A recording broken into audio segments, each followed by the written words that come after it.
Deir el-Balah wakes beneath a pale, still sky. The streets are quiet except for the hum of engines and the sound of cameras being set up. Outside the city's main coordination centre, a line of white vehicles stands motionless, the flag of the International Committee of the Red Cross painted in bright crimson on their doors. The engines idle, the crews wait, and the mission ahead is one of sorrow rather than celebration. Today, the Red Cross prepares to recover the bodies of Palestinian prisoners handed over by Israel. It is a moment heavy with grief, yet filled with the dignity of duty. These convoys do not carry food or medicine. They carry the silent promise that even in war, the dead must be honoured and the missing returned. Inside each vehicle, ICRC staff speak in hushed tones. Drivers check manifests, field medics inspect equipment, and forensic officers ready their kits. They know what lies ahead. A careful, methodical retrieval through checkpoints that have seen too much violence and too little peace. For Gaza's families, this day carries both relief and heartbreak. Some have waited years to receive their loved ones back, not alive, but at least accounted for. Others come only to confirm rumours whispered for months. Across the territory, announcements have spread through loudspeakers and local radio. The Red Cross is bringing them home. The current ceasefire, negotiated after days of pressure from Washington, Cairo and Doha, has allowed for limited exchanges of hostages and prisoners. For the first time in months, the front lines have fallen quiet enough for humanitarian vehicles to move. Yet even in this pause, the cost of war is measured not only in lives lost, but in the struggle to restore identity to the unnamed and the forgotten. A Red Cross coordinator tells reporters, "Our role is simple, to bring people back to their families, whether living or deceased. It is a statement of neutrality, but also of immense moral weight.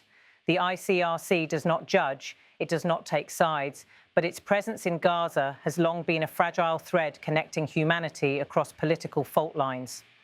The convoy today represents that thread. The bodies it will recover are part of the ongoing prisoner and hostage arrangement under the Trump-brokered Gaza ceasefire plan, a deal announced in Sharm el-Sheikh and implemented in tense phases. While hostages on both sides have been freed, others return in coffins, their names read in hushed lists at border crossings. In Tel Aviv, officials describe these transfers as procedural, routine and necessary under international agreements. In Gaza, they are anything but routine. They are scenes of mourning that unfold at the edge of devastation, in hospitals running without power, in morgues overflowing with the unclaimed. The Red Cross operation begins slowly. Each vehicle's departure is logged and communicated to liaison teams on both sides. Coordination is key.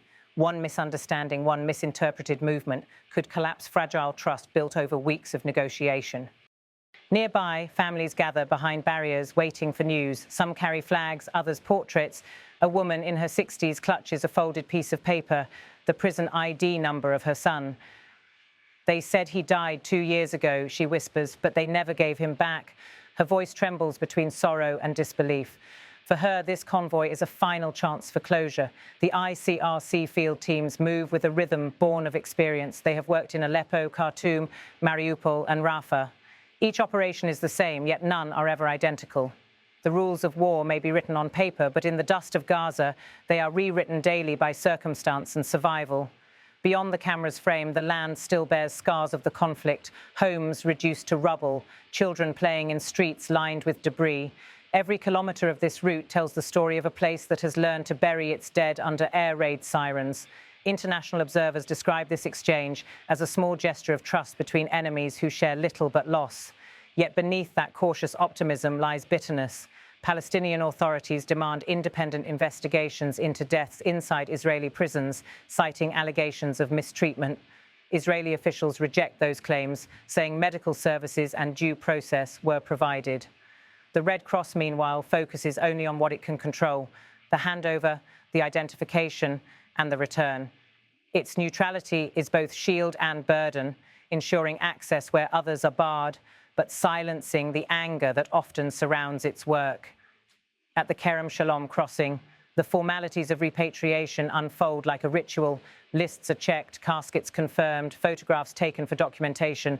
Identification is painstaking. Fragments of clothing, serial numbers, dental records. For some families, the process ends quickly. For others, it drags on for hours as teams attempt to match remains with decades-old records. These details are the unseen heart of humanitarian work, slow, bureaucratic, essential. In conflicts like this, where truth itself becomes contested territory, evidence matters as much as empathy. By afternoon, the first convoy departs. The Red Cross flags ripple in the wind as vehicles roll out toward the handover site. There are no cheers, only bowed heads. Gaza's skyline fades in the background, a city both grieving and enduring. Inside the vehicles, silence reigns. Field officers mark locations on digital tablets, while drivers follow military coordinates transmitted from the liaison unit. The road is pocked with craters, reminders of the bombardments that only recently stopped. An ICRC medical worker later says quietly, "When we handle the bodies, we remind ourselves, this could be anyone's brother or son."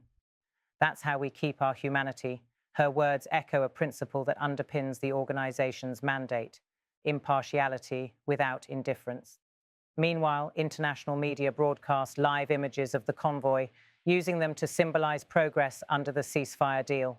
Analysts debate whether these humanitarian gestures can survive the politics surrounding them. US officials hail the moment as proof of stabilizing engagement. Israeli and Palestinian leaders remain cautious, each accusing the other of exploiting grief for propaganda. Back in Deir el-Balah, the families wait. News trickles in, one name confirmed, another still pending. When the first body arrives at the local hospital, a crowd forms instantly. People light candles, chant prayers, and embrace. The return of a body, though painful, brings a rare certainty in a conflict defined by doubt. The morgue attendants, accustomed to chaos, move with quiet precision. They unwrap the caskets, record each case number, and prepare for handover to relatives. For the Red Cross team, this is the culmination of their mission: dignity restored, even in death. Beyond the humanitarian layer, this operation carries political resonance. It underscores the delicate balance of the new Gaza truce, a deal that depends as much on perception as on policy. Each exchange, each humanitarian gesture becomes a test of faith in a peace that remains fragile. Diplomats in Cairo and Washington watch closely. The US administration wants to portray these operations as proof that the ceasefire is holding.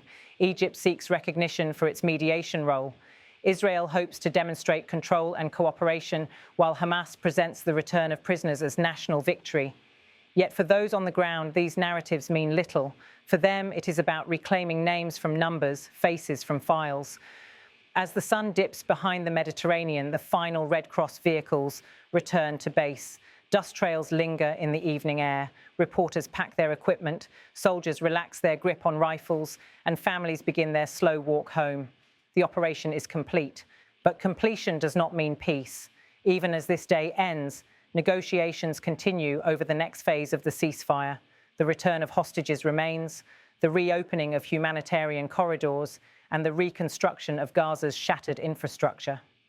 Each step forward feels uncertain, tethered to the politics of power far from these streets. For the Red Cross staff, tonight brings only exhaustion and quiet reflection. Inside their compound, they clean vehicles, check equipment, and prepare for the next call. Some will write reports. Others will call families to confirm identification. A few will pray before sleep, asking for strength to keep doing this work tomorrow.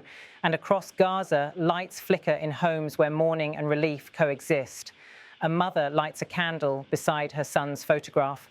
A father whispers a prayer of thanks that his child has been found.